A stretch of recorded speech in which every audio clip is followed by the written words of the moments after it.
আজকে আমি বানাবো সিম আর চাল গুঁড়ির তাওয়া পিঠা। তো প্রথমে সিমগুলো ভালো করে ধুয়ে নিয়ে কড়াইয়ে দিয়ে দিলাম সিদ্ধ করতে। তো একটু পরিমাণ মতো নুন জল দিয়ে ঢাকা দিয়ে সিদ্ধ করতে বসাই দিলাম।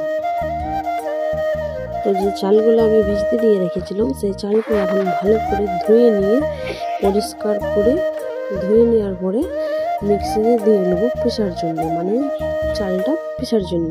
তো এই যে মিক্সিতে আমি দিয়ে দিলাম, চালটা ছাঁকিয়ে ওঠাই নিয়ে আমি দিয়ে দিলাম মিক্সির বাটিতে, আর মিক্সির বাটিতে চালটা দেওয়ার পরে একটু আমি দিয়ে দিলাম জল।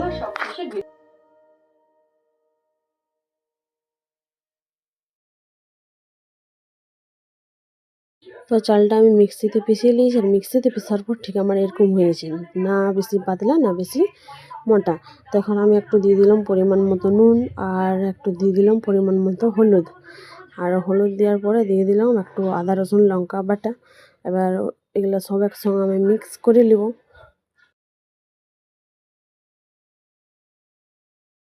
তো সবগুলো আমার একসঙ্গে মিক্স করা হয়ে গেছে। এবার আমি এটা ঢাকা দিয়ে রেখে নেবো। তো এই যে আমি থালটা ঢাকা দিয়ে দিলাম। তো এবার আমি দেখে নিচ্ছি যে সিমটা সিদ্ধ হয়েছে কি নাই। তো সিমটা এখনও সিদ্ধ হয়নি, আর একটু সিদ্ধ হবে। তো একটু ভালো করে সিদ্ধ করতে গেলে চটকা যাবে। তো এইদিকে আমি যে চালের গুঁড়িটা মিক্স করে রেখেছিলাম সেটা একটা ডিম দিয়ে দিলাম। ডিম দিতে গেলে কিন্তু একটু ভালো হবে, তো তার জন্য আমি একটা ডিম দিয়ে দিলাম। এবার ডিমটা দিয়ে নিয়েও আমি একটু ভালো করে চামচ করে মিক্স করে নিচ্ছি। তো এই যে আমি এখন মিক্স করে নিয়েছি। তো এই যে আমার মিক্স করা হয়ে গেছে। তো এইদিকে আমার সিমগুলো সব ভালো করে সিদ্ধ করা হয়ে গেছে। সিমগুলো সব এবার আমি নামাই নেবো, যাতে একটুকু না জল থাকে সেরকমভাবে আমি একটা একটা করে নামাই নিয়েছি। এবার নামাই নিয়ে ভালো করে সিমগুলো আমি একসঙ্গে হাতে করে চটকে নিয়েছি। তো এই যে আমার এদিকে এখন চটকা হয়ে গেছে, সব ভালো করে এরকম চটকে নিতে হবে। আর চটকে নেওয়ার পরে সব সিমটা আমি গুঁড়িটাতে দিয়ে দিলাম। তো এই যে গুঁড়িটাতে দিয়ে নেওয়ার পরে এবার গুঁড়িটার সঙ্গে ভালো করে মিক্স করে। তো এই যে এইদিকে আমার সব গুঁড়িটার সঙ্গে ভালো করে মিক্স করা হয়ে গেছে সিমগুলা। তো এইদিকে আমি এখন তাওয়াটা বসাই দিয়েছি, তাওয়া গরম হয়ে গেছে। আর এইদিকে আমি তেলটা দিয়ে দিলাম।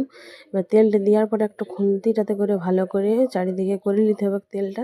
এবার তেলটা চারিদিকে করার পরে আমি তো এই যে আমি এখন এক ডাবু করে দিয়ে নিচ্ছি, সামান্য করে ভালো করে হাতে করে একটু বড় করে দিচ্ছি পিঠাগুলা। তো এই যে হাতে করে একটু বড় করে দিলাম। তো পিঠাটার একদিকটা হয়ে গেছে, আর একদিকটা একটু ভালো করে ভাজিয়ে নেবো। তো এই যে ভাজতে ভাজতে দেখাচ্ছে, দেখো কত সুন্দর হয়েছে। তো খাতে তো কত সুন্দর লাগবে কি। তো এই যে এবার আমি